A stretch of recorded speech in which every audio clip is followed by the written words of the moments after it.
fidèles de Yokabas Télévision, ça dépend de l'heure à laquelle vous allez nous regarder, ça dépend de l'heure à laquelle vous allez nous capter. Bienvenue à l'émission Nabino, la politique de l'air, qui a toujours été présentée par mon maman Davina Kabedi Kapala. La politique de l'air, qui est une émission qui vous parle des sujets d'actualité en Boka. Nabiso a tu analyser, tu commenter, tu pesa kabapon de vie, tu yambakabatu yandenge nandenge. Pour aujourd'hui, vous l'avez bien remarqué, pour la première fois dans le plateau, mon Mboka Abesho le Azalibongo communicateur, il y a IDPS.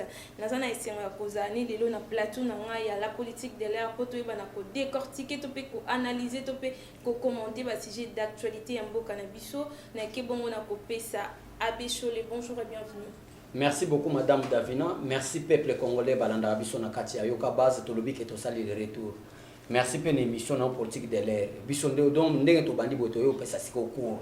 Na bakatumbi ba fayulu po ezana bato moso baza baka dogo. Kadogo azui pouvoir na 97 comme chef de l'état. Ezana bato moso baza ki kosala ba faire ya ba pétrole. Pétrole quoi fayulu na bien monsieur pétrolier. Azako teka pétrole pour la première fois to kutane na Sénégal. Azo sala musala pétrole na Sénégal, azo sala musala pétrole pour la première fois. Ça je vous dis la vérité. Bakatumbi déjà to yebani, maman za zambienne et papa za italien. Des pères et des mères réseau dia bango déjà. Ndé lelo to sala ndé politique de l'air, na invité tout le monde. Ba madame Béatrice Kapinga. Na ba commentaire na bino bo banda partager des émissions parce que politique ko boza ko luka président Félix Tshisekedi asala yango sali. Muto ba benga marionnette. Placebo. Ce n'est pas lui qui dirige, c'est Kabila qui dirige. Les lots dit kotaka comme dictateur. Donc voilà pourquoi mon dictateur wana na muto aza marionnette de bibi. Te voilà il est politique de l'air. Merci.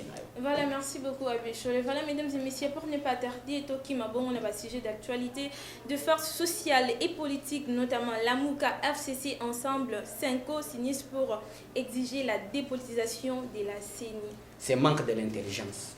Ils ont prouvé vraiment qu'il faut une association des malfaiteurs, association des escrocs politiques, j'insiste bien, des escrocs, Fayoulou, Kabila, hein? Association des malfaiteurs politiques, Sangani, pour combattre le loyal devant son peuple, président Félix Tshisekedi. D'ailleurs, Bisso dans la nature, Bisso Tokomi Urba, Fati n'a pas un mandat, Fati n'a pas de mandat plutôt, mais Fati a une mission. Mission du président Félix Tshisekedi, et ça, Congo, place au Kabila Tikango, na Libolo, Kobimisango, pe Congo et Bandi Bima. Le problème c'est quoi? Moïse Katumbi soma biso tobi papa asala ba magayab na Kashobo. Chantal Kanimbo à l'époque as journaliste na RTNC ayebiango. Yo moko loba.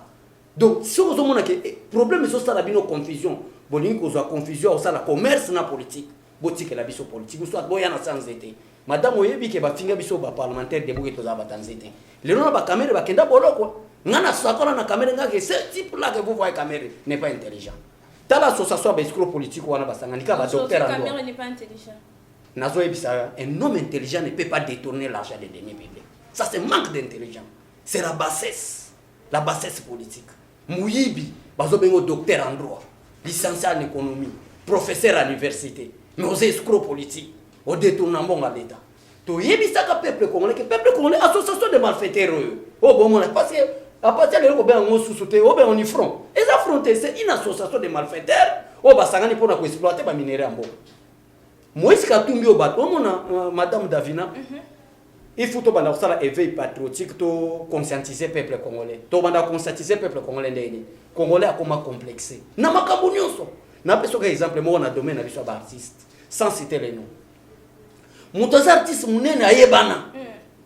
Mais à son mirage au vert, il y a $23 000. À son égapé na TV, à son bête à tolo, que n'a un artiste complexe, baboma niveau éducation au peuple congolais. Et nous sommes là pour réveiller le peuple congolais. Côté ce peuple congolais, qui association de malfaiteurs. Où ils ont composition ya Katumbi, composition ya Lamu, ya Fayoulou, composition ya Adolphe Mouzid. Un papa mouyibi Adolphe Mouzid. Abimi sapé azuba farami sur l'ampoule wana tiango na TV, abandi ko attaquer président Félix Tshisekedi qui veut aider le peuple congolais. Vous étiez des témoins. Tant Fayoulou l'oiseau bien président Félix Tshisekedi marionnette. Vous étiez témoins. Tant Fayoulou l'oiseau bien président Félix Tshisekedi placebo. Mais les loyaux Fayoulou a quelque chose alliance na Kabila. Nakati alliance wana Kabila za. Nakati alliance wana Katumbi za. Mais Katumbi a kosi peuple congolais ok. Na exilé Kabila bengani nga na mboka.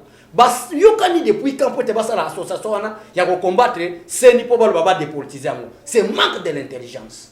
Toké na San City peut-être petite histoire bateba histoire mbokate. Auparavant Seni ezala kité. Mobutu aza ko sala organisation na yeba sala élection. Seni eye na liti ya Etienne Tshisekedi wa Mulumba. après coup d'état à Joseph Kabila et Rabomi Laurent Désiré Kabila. N'a évité ce qu'on a informé qu'il y a quota na pouvoir na coup d'état na 2001. Après avoir que Boma Laurent Désiré Kabila comme président de la République, un Kadogo, un militaire, par quel principe, par quelle procédure, après la mort d'un chef de l'État, il y a comme président de la République. Ce besoin de raison que le chef de l'État, pour faire qu'il état de siège, et il y a qui chef d'État-major général. Azala président de la République. Mais Kabila était commandant des forces terrestres comme président de la République. Tu sais qu'il y a quitté le Parlement européen. Tu sais qu'il y a quitté le Congrès américain. Alors, bien, ceux qui ont dit insécurité, est-ce où me la boy et que ça la mabé. Danger, on est que bandana biso, mais que tout canabino. Madame Davina, te convoqua dialogue intercongolais dans San City. Na évité DG, est-ce que na la constitution en attendant les monites muke, ceux qui constitution que en attendant les préambule, en attendant ce que monani, tangela nga préambule la constitution, personne n'a expliqué peuple congolais. Neto ke balobi était depuis 1960, on a préambule la constitution. Congo kutanaka na illégitimité, il y a acteurs, il y a institution. Moi to que ezate ndé pour ça qui biso to kende dialogue. Na dialogue moi to biete parce que partout dans le monde la CENI est à la dépendance du ministère intérieur. Biso to biete nous sommes to pesa un ministère et vous allez na ba politicien. To kende. Ouais, place bazol bagé ba politiser CENI. To ke to yokani sur 8 confessions religieuses. D'abord, esengeli en tant que ba père de foi. Il faut consensus veut dire l'amour. Na kacha bo yokani na bolingo to bimisi mututel. Bango zo mona que ce sont des sorciers. Bazana na bolingo te. Alors, mboke kokufa te parce que bolingo ezalité. Il faut que dans la deuxième procédure. Quelle était la deuxième procédure? C'est qu'on les canons moyen de vote. Et sur 8 confessions religieuses, 6 babimisi Denika Dima comme président Seni. Et plusieurs fois le président de l'Assemblée nationale a fait si bango ba 72 ba yo kanité. Le président Félix Tshisekedi a été confirmé par l'ordonnance présidentielle pour aller aux élections en 2023. Bango bazolo ba dépolitisation. C'est manque ya nini? Il y a intelligence. Ozomona muntu lokwa katumbi maintenant na finga et madame. Menga fingi mais au lieu de j'ai été condamné par le tribunal, alors moi j'ai été condamné par le parquet. Ça c'est manque d'intelligence. Si vous muta bobo tika diriger bino ba congolais. Depuis que parquet condamne mutu. Moi c'est katumbi a eu même pour commenter. C'est Olivier Kamita tout qui fait pour lui. Batik wana yo mona déjà Moïse Katumbi afin de vraiment so sala lettre. Donc botika ko sa peuple congolais nous sommes là. Alors, par rapport à l'information qui circulait, selon ma source, était Moïse Katumbi a financé par rapport à combattre membre à ses places. Oui. Moïse Katumbi n'a pas eu minéré. Et il faut pas zoyer là. Il faut zoyer là. Bambongo a eu minéré à corrompre Libre Afrique, à corrompre France 24, à corrompre RFI, à corrompre TV5 Monde, Bachenka ba ventirier wana. Parce que ceux qui sont là, peuple au bazar le couta dans le monde dans niveau des médias, ce sont des Français. Bazar le couta mon quoi ça la magie. À corrompre pour diabolisation. Kalate boba na mon émission. Félix Tshisekedi na TV5 mais kuba ça bisoté parce que nous on a lutté pendant 37 ans. Tous ans d'expérience. Madame Soki le lot décidé que Fatia Olonga son pouvoir te muta olongole azati. Bino bo décider. Oui, l'article 5 de la Constitution. La souveraineté de l'État appartient au peuple. Et bango mo ba sala sondage ba lobiete peuple congolais tozaba 80 à 90 millions ba proposaka. Et ceux qui 70 millions ba bimba bigi Fatia Olonga qui est pour yakoboy. Voilà. Prenons un peu la déclaration, il y a secrétaire général, il y a IDPS Augustin Kabouya Lobi, Igno Fayoulou Katumbi, il n'y a aucun problème que Moïse Katumbi et Martin Fayoulou retournent au Bercail pour servir Kabila. Oui, est-ce que Zalika Rapona va téléméli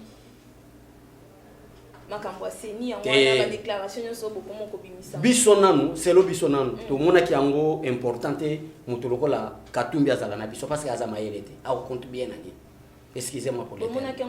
Tout le monde est important. D'ailleurs, Katumbi Azoko sa peuple congolais, Azatana député mon côté. L'ensemble pour la République n'est pas un parti politique. Association ba parti politique. Azuba vient abiso Sherbe Okenge, Azuba vient abiso ministre affaires étrangères. Christophe Lutundula, Azuba Delice Sanga, Azuba Frank Diongo Asangisi, Bandego Eliezer, Asangisi Bango. Ba député ba bimina ba différents partis politiques wana. Ndé il y a comme ça ba député non. Soko zo ebate 40 députés sur 70 au bazar soutenir ensemble pour la République. Ba démissionner déjà ba c'est car ce type surtout tiké une imposition à dictature, une opposition boya boma biso.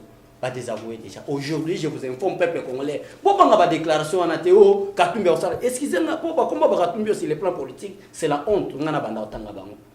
En tout cas, mais à cause de Bouzo, Banabango Bimisa, c'est qu'à tout temps, on va expliquer. Les lots, les députés, les désavoués, Félix Tshisekedi a plus de 380 députés. Dans lui, les députés IDPCT, les députés fascistes, on va se soutenir. Balbi que tu désavoué au Kabila, tu désavoué au Moïse Katumbi, Bozo Kosabiso, la vision va changer Congo. Et ça n'a pas bon. Et Félix Tshisekedi a tout soutenir. Si vous marquez, fallo nani, Moïse Katumbi va tirer la nana. Et ça va déclaration de la profiter, n'expliquer peu près, n'abiso bangate. Et l'eau, moko isate. Alors, il m'a 15 millions. 15 millions de dans la marche na CLC. Basanganaki, bakokaki, la marche, la rue, c'est l'IDPS. Sans l'IDPS, nous avons bien libandate. Marche, il y a solo. Parce que Bissot peut avoir une stratégie. Mais respect mon secrétaire général, basali marche, les lobbies sont lobby. Surtout la force na terre, mobilisation na terre, banane bazabate bien. Voilà, toujours dans Ngambaseni, c'est pour ce mardi 26 octobre, on a presté serment dans un nouveau bureau. Oui, banda musala token d'élection, bato balobaki bazaba président élu, ba professeur 62%. Bazo bangani. Batinda ba délégué na bango parce que lobby déjà manqué le bazo sala. Nazo insister parce que to la raté na ba appel. Abechole tala Moïse Katumbi bazo sala boy. La muka ba lobby était ezali respecté. Est-ce que Martin faut la respecter nani? Yé, la muka ya Martin faut la respecter ni. Ba corrompa pour na $1000. On a voté Ada Bombo la kenda voté nani André Kimbuta. Martin Fayulu. En plein, chose vraie. Nazolo banata la caméra. To sutuka boy na bakoro zako yoka ya centre interdiocésain. To mona ka André Kimbuta. Ko cha Fayulu tika islokeri. Pesa ngambongo na yoka te sala babez. Azoli ambonga kabila azokosa koto no nazamuta rassemblement. Donc aya respectani. Talana no lit ne manque constance. Ndeke penga lobby était pour la tangi nga komba wana te.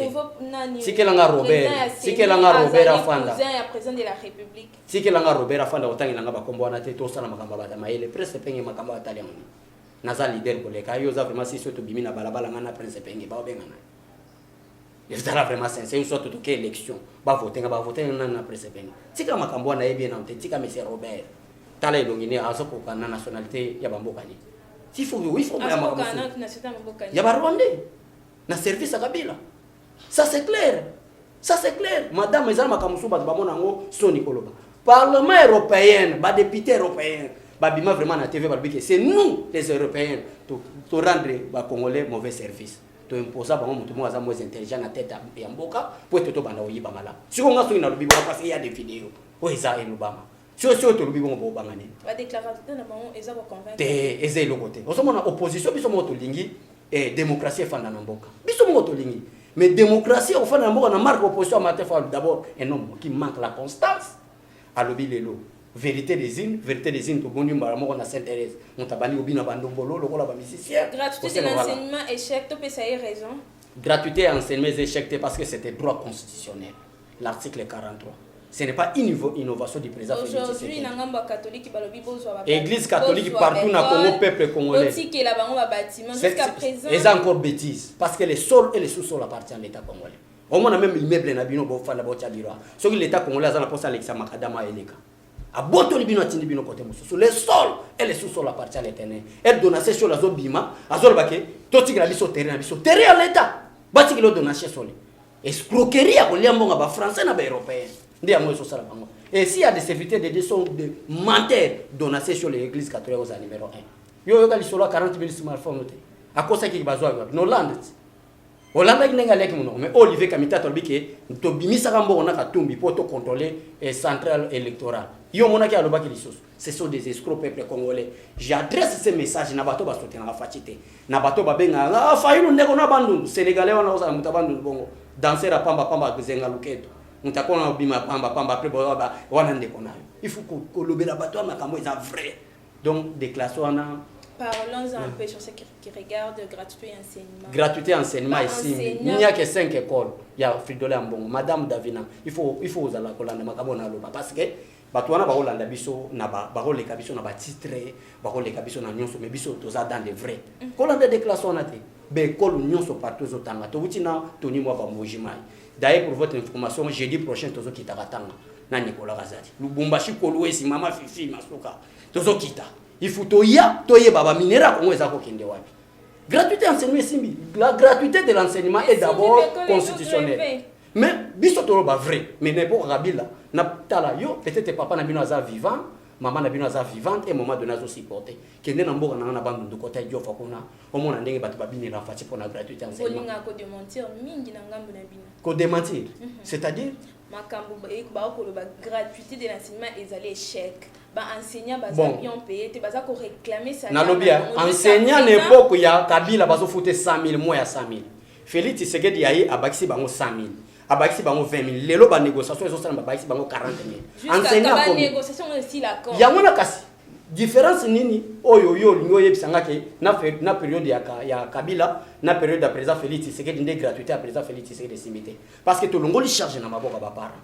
Et pour votre information, l'église catholique, gratuité,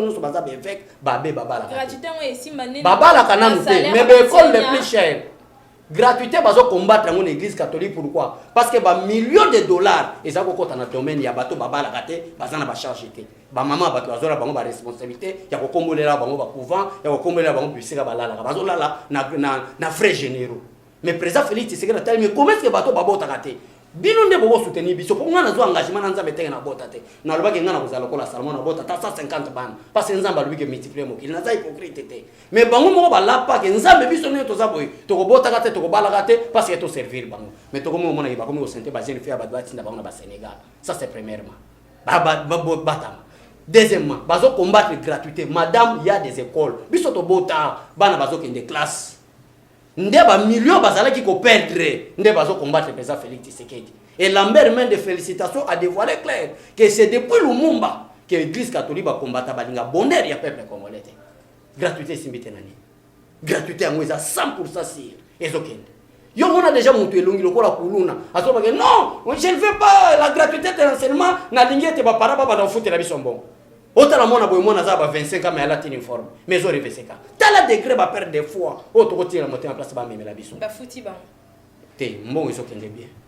madame pour votre information si on a bien dans la réalisation après président Fati peut-être débattre ba éviter on dit que chaque territoire soit 145 territoires tous en mboko chaque territoire ba nous 10 millions chaque fin de mois pour ba territoire les ala indépendant est-ce que vous informez les lots tous en ville à Kinshasa ville de Kinshasa centre bala nyonso ba tracteur ekiti ba bunza ba bala wana balo bena ngote me Kabila boma mboka out Kabila gangi awa natiki 1 milliard de dollars na banque Félix Tshisekedi ba voyage ici yango ba Nicolas Kazadi ba yiba tiki ya réserve 4,2 milliards de banque na espace à 2 ans na 18 ans actuellement ba congolais albike j'ai fait tout pour na changer ba congolais na kokite mais ba congolais bazwa ki kadogo lelo Kabila comment fait boga ala type costume mais c'était un ancien kadogo c'est-à-dire Congo est bongisi donc il faut tout le ba makambo est vrai makambo eza lokuta biso toza wana to éveiller peuple congolais madame Davina jo ba la marche simbia auto na ngana tiki politique loko tangi peli kama voyage na mnokona le président de la République Félix Tshisekedi attendu en Jérusalem ce lundi pour une visite d'état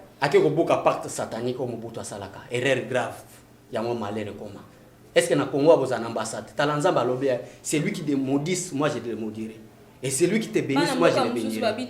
Attendez d'abord. Chez autrui, pourquoi pas, et chez nous. Nazoloba, Israël, c'est la terre bénie par Dieu. Et sa terre à Bayuda. Place aux hommes à Batongi et France, Batongi, États-Unis. C'est l'Israël, les Juifs. Mobutu a signé un pacte na Sata pour être en ambassade d'Israël. Et s'il n'a pas concept des nations, Congo et Zara qui sont représentés, sont informés. Tous ceux qui représentés. Là où on prenait des décisions concernant les États, Congo n'était pas représenté. Yango za komona même Etienne Tshisekedi wa mulumba na munoko nae alors ce qui manque au Congo c'est l'interlocuteur tozana ki muta kolobela biso président Félix Tshisekedi aye voix ya Congo et bandi koyokana na kati ya conseil ya sécurité madame voix Congo ko ndi koyokana tina ba Inde voix Congo et bandi koyokana ti Abu Dhabi partout les Émirats d'Arabes États-Unis d'Amérique partout voix bandi koyokana maintenant le Congo est considéré comme un état ndeba miyibi obayaka pona koyiba mboka bazo comprendre que changement bandi koya ba valeur au Congolais abungisa bandi kozonga tika to combattre mais n'a rien boza na bino calme peuple congolais n'y a rien. Voilà mesdames et messieurs, je vous rappelle que je suis avec Abécho les combattants et communicateur et IDPS j'allais dire même combattant. Même combattant. Oui je suis combattant. Voilà, autoko betani masolo ya ba sujet d'actualité à ko pesa biso ba point de vue na ye à ko commenter to pe analyser voilà Abécho le petit à petit to ko kende na suka ya émission na biso ya mokolo ya lelo. Mais on nous signale que procès Bukangalonzo s'ouvre, c'est aujourd'hui à la Cour constitutionnelle. Matata Mponyo attendu pour comparaître devant le juge. Et bana déjà. Et bana gaga qui déposition. Yo éviter Matata Mponyo muyibi yo lingena démontrer. C'est un voleur. Matata Mponyo. Muyibi, il faut bien avoir un terme parce que bato balanda biso. Balinga teto ebisa bango ke ba détourner. Te ozo bongisa français. Muyibi. Tala ba terme Matata Mponyo ya rango. Troïka. Association de 5 voleurs, le gouverneur de la Banque centrale, le ministre des budgets, le ministre des finances et lui-même le premier ministre. Bakoti réunion au Troïka, ndengeni to bana oyiba mo peuple congolais. Et bana inango déjà tous les miyibi ba kena bango bolo. Et c'est le kasikate. Matata ozamo à 30 ans na isa sujet à 30 ans de prison na geto. Na lobby déjà degré à ibeli. Yo mona wapi madame Bukangalonzo. Ba peso mbongo Bukangalonzo angoyo. Ozui mbongo eke obota bila, eke obota université na Kimi. Olé université en à l'État congolais, université privée à Matata Pon. Mbongo ya l'État et que obota université privée. Ça c'est toujours Matata Pon. Yo bi combien de mbongo ba fonctionnaire au bancarisation à sala Matata Pon ya. Yo lingito banda ko bakanyos. Et ye bana na ngoke mutu azo yibebele suka suka bakangai. Yo bi ke Matata Pon akosa même na kabila. Alors bi ke posa talaka le ministre des finances babenga ke argentier de la République. Même frère fonctionnement à primature. Même frère fonctionnement à présidence. Il faut signature ya ministre des finances. Mais Matata Pon ke kosa kabila ke koto nommé ministre des finances te. Mais ton nommé ministre délégué à la finance. O bakenda ko nommé so Patrice Kité. Pour que naki muibi na ye akota kambongo kuna na ba DGDA partout ayiba kambongo. Siko muta bongo. Madame. Yes yo yeba déjà tata Matata Pon na mboko ya zarige. Biso to abana muke to yeba ki famille ba bemba. Et to abana mike. To yeba famille ba tabambongo. Mais ba Moïse Katumbi za ba innovation ba miyiba ba minere. Ozolanda madame. Donc pour le sa peuple congolais que Matata Pon ko bendagi. Donc lelo kutu loko lazar sénateur na ko loba loko tate bako kangelelo. Mais loko la sénateur bako loka place moko ko sala prison à bien azala surfait. Matata Pon ya kamana. C'est un petit blonda que bolo on a pété. Voilà, tout l'équipe on a sujet solide contre les tribalismes. Le président de la République met en contribution les ministres de l'Intérieur, de la Justice et l'ANER afin de traquer les auteurs. Balobi tribalisme et ko utaka na ngambu na bino. Biso batani. Biso banane. IDPS. Ah, IDPS c'est tribal tiens. Tribalisme uta. Adolphe Muzi. C'est que bandana bino. Baba, ce qui o bani otanga da kombo. Na lobia, biso ndenge toza boy. Ce qui tribalisme uti na ngamu na biso IDPS. Ba prouver biso. Cardinal na mongo kutaza ke zonde kunenda na lisala kuna yego bilongo la baluba nyoso bazaki kuna. Ambongo musali nyanzana. Nyoso wana poste ke président Félix Tshisekedi amulo. Tribalisme ngweza. Directeur à cabinet, donc il y a un terme d'institution conformément à l'article 68. Il y a combien d'institutions? 4. L'institution président Félix Tshisekedi, de quel tribu? Moulouba. Et le gouvernement. Dikatang, l'Assemblée nationale. Dibandou, le Sénat. Sid ou Nord Kivu. Mais directeur du cabinet du chef de l'État. Dikatang. Voilà. Comment est-ce que Batoubaling va diaboliser? En termes des institutions. Boti Kamote Mamabe, Bangonde Baza Tribal. Armes faibles na bango na koyebisa bino ke question posa ki ezana sensité ezande armes faibles na bango faiblesse na bango ndezali yango wana ba diaboliser biso na tribalisme ke tribalisme uti epa na biso mais uti epa na biso te uti epa na bango moko biso tozo sala eza vrai na prouver yango awa par rapport à makambo ndenge ezoleka. Voilà, par rapport à ndenge leka abishole par rapport il y a gouvernement warrior bilani ni okosalela bango toza lelo na 2021 Kalate koko kota na 2022 toko tala pe susu 2023 et koyape déjà. Bilan est largement positif. N'est to komi ko loba mikolo. Donc soki mutatunyo question quel est le bilan du président Félix Tshisekedi?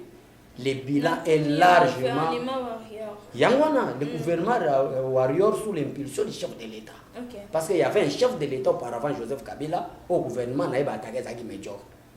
Le gouvernement, on a trouvé ça, madame, c'est pour la première fois. Depuis, attendez d'abord. Donc, il y a un domaine à finance. 100%. Donc, non, on a le 100%, mais on a le largement. C'est-à-dire qu'il y a la 99, il y a la 89, il y a la 90, et c'est largement positif. On a le 100%. Parce que Mboka au président Félix Tshisekedi a coûté à mon Maboka Bakuruna. Batouaza, on a une carte bancaire, Mbongo les bâtons, il a une école Batanga, Batanga Bopito, tous les soins, il y a Malam, ba Kalev Mouton, ba Ben Karoubi, ba Ben Mina, ba Zaina ba carte bancaire, parce que na ba makamu da bango. C'est depuis 1960. Oh, pour la première fois, Respect Nicolas Kazadi, l'argentier de la République. Les lots communes à 4,2% en réserve. Na banque. Des milliards de dollars. Oyo bata FCC na bino ba journaliste Mikolo baza ko komisa kabila atiki 1 milliard na banque mais Félix Tshisekedi na 2 ans nous avons 4 milliards de réserves. Wana ba lo belate.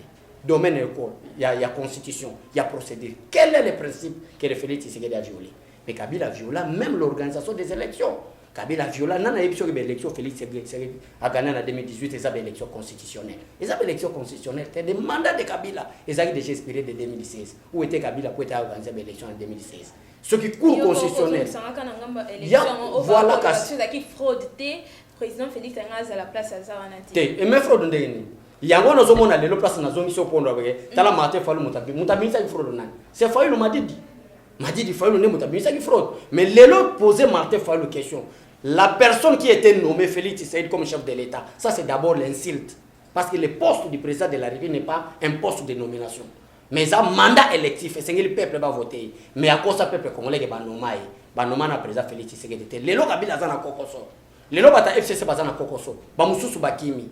Ba mususu bazo banga kobima. Les gens ba mende o ba pesa kombo chako national a changé en dimi bilan Félix Tshisekedi. Siko yozana ne kombo. Donc le bilan du président Félix Tshisekedi est largement positif. Si ça tenait qu'à toi, l'inga ko biso était le président Félix Tshisekedi en 2023. Donc c'est obligatoire. C'est obligatoire. Donc, on a makamoni sur basa la maman. Pour n'angate pour na peuple. Peuple mobimba balobi ke candidat na bango c'est président Félix Tshisekedi. Yango bato bazana peuple te babo élection. Bino bo comprendre te pourquoi Martin Fayulu na bambongo babo élection. Baningi to gérer ensemble. Pour bazo mapeka na 2023. Madame soki to komi na 2023 moni changement na domaine social te ya kotunanga. Si 2023 d'ailleurs eza manque intelligence ya ko senga bila président Félix Tshisekedi ici. Parce que le mandat constitutionnel est de 5 ans. Le bilan du président Félix Tshisekedi na premier mandat il faut qu'on patiente na 5e à la fin de son premier mandat. Ndebolo ba kito pese ba voter mais batu baza trop pressé pourquoi. Nous soyons za pour ça peuple congolais bondi melanga le bilan du président Félix Tshisekedi est largement positif. Voilà, très bien dit Abbé Cholé. Dernière question na ngai ezali boye. Honorable Ngoïka Sanjalobi, le Kasaï oriental obtient le décaissement de tous les agents de la MIBA grâce aux efforts de l'honorable. Quel est votre point de vue? Te atika moyibi. Ngana buti mbonjima ina toni mwapa. To sengi audience to kutani na DG ya MIBA. Information vraie na ba cheno na leka to lobeli yango déjà. MIBA ba contribuer na guerre ya AFDN de Koya. Et sengeli l'État congolais a devoir MIBA 52 millions. Le DG nous dit et que 52 millions on a besoin de l'État congolais à sunga bango. Mais ça mbongo na bango droit na bango il faut ba pesa. AFDL e ba comme na mbujamba ya. C'est MIBA qui a contribué. Ndé salaki boy. Et chite pe ya MIBA. Et ça pour na ngoika change wana pe. Parce que soko zo ibate ezana entreprise mususu ezo sala na terre ya MIBA wana. Soki sa simba zo bengango créé par Kabila. Abazuika ba Jean Obasala na MIBA, ba ke otia bango kuna basala. Moi j'étais là. Na comité na MIBA, tala ba chaîne dans les gomona ndenge to comité na MIBA, information vraie. Tanga zo ba lelo ça. Ba créer doubler ya MIBA.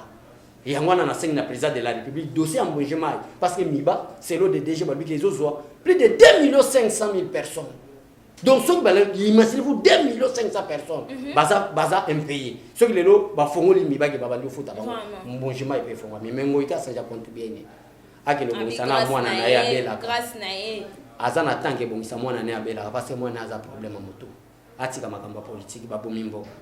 Voilà, merci beaucoup Abbé Cholé. Mesdames et messieurs, nous voici à la fin de notre émission d'aujourd'hui. Nous voici à la fin. Il y a analyse, il y a Mukolo, il y a Lona communicateur Nabiso Abbé Cholé. Je ne sais pas Abbé Cholé, nous sommes arrivés à la fin. Ce que je n'ai pas pu te demander, c'est que tu n'as pas pu dire on a tout nakioté, oh lobité, oh message ne peut passer na balandinyo soya yo kabas télévision.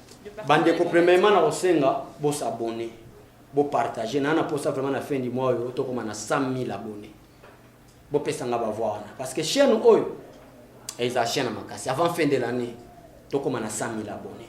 Ce qui est moyen ça tout comme pe na ba TNT et vous allez lo kamalam parce que vraie information bon zo ka place au bisoto lega. Ce qui bisoto bina ne logo te c'est que ça lokuta wana ndimelanga. Ce qui to lobby et logo te bon di mageza lokuta. Il faut poser la bisoto loba. Ino boloba.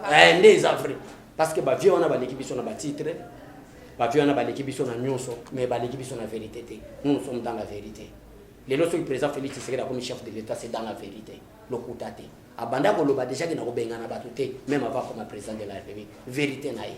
Bazo combattre le président Félix Tshisekedi bazo coqueter parce que tozanda devrait s'abonner, partager émission. Ah to comme un système ceux qui lokola ba chaîne ezebele. Ceux qui lelo na l'équité ou bien lobby na l'équité, lobby ko na bonne information parce que politique minute comme oh Moïse Katumbi a l'ongwa union sacrée. Aki ça l'alliance na Kabila. Union sacrée. Na Fayulu. Et Kaboni te ba député ba bengani parce que azaki incapable de ba député en 2018. To bengani ne Moïse Katumbi biso to lingite na mboko to tonga ba métier bazala. Et quand tu as problème te na kati union sacrée. Le problème ni ba député ba bengani. Fati Félix Tshisekedi minute oyo azana plus de 380 députés à yemoko. Oh bato ya ensemble pour la République ba rejeter déjà. Bazao le baza 70. Si 70 40 ba bito soutenir président Félix Tshisekedi, yo za dictateur. Donc bolanda babiloko bazo le ba wana te.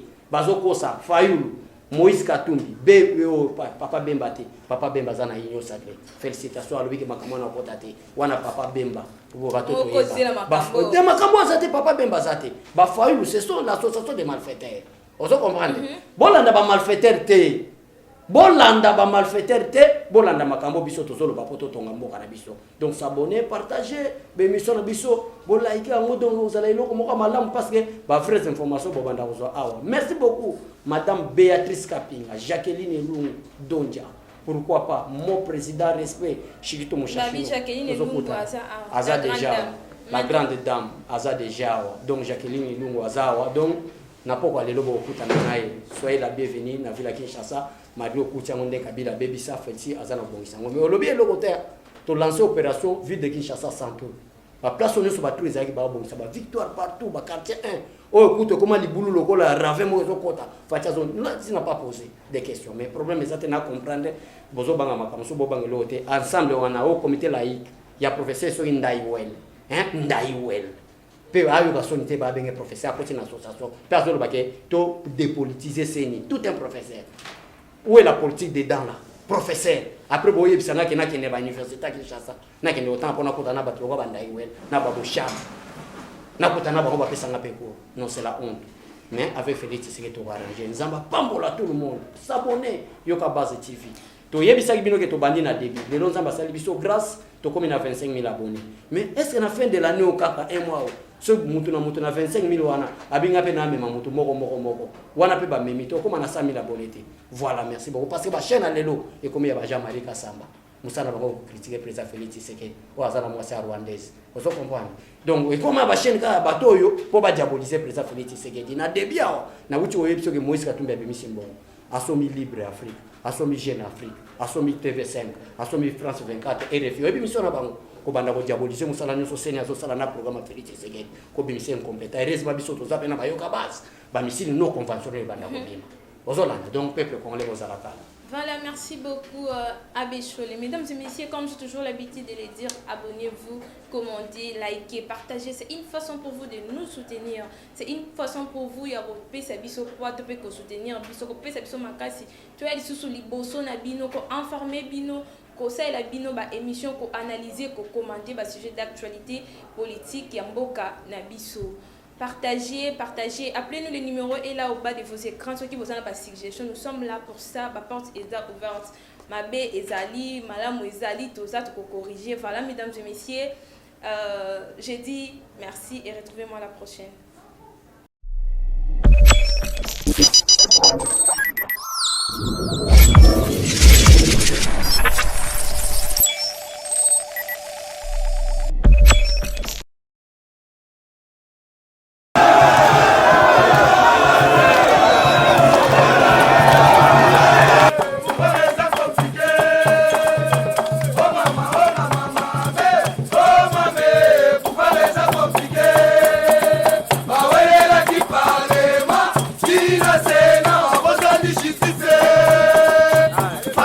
Justice.